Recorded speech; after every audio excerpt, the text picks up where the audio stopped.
God can give your enemies peace with you. God can make it to even your enemies have peace with you.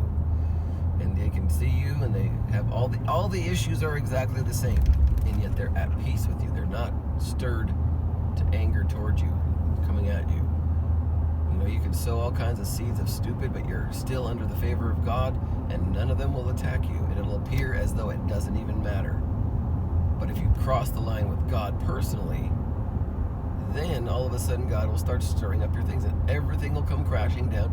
Oh, I don't understand. It's been fun. I didn't do anything different at all. Yeah, you did. God either told you to drop something and you didn't do it, or he tells you to add something and you didn't do it. And because you didn't follow God, you lose favor with him, and all of a sudden all these other issues that have always been there are now coming to fruition. It's like you either stay on target with God, or you're planting seeds of, you're kind of like opening the door, and they're looking at this thing, and it's reminding them of the reason why they're enemies with you in the first place, and then they come after you. So just trying to find people who only agree with you to keep from ever having an argument, that's not the way it is. That's not biblical.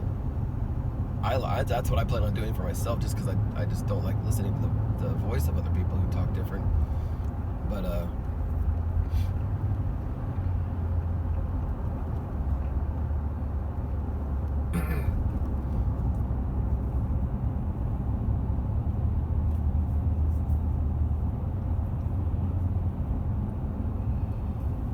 but you're not going to avoid problems by being around people who agree with you. I've been really hard on the Baptists and the Calvinists and stuff like that for a while, because I really don't like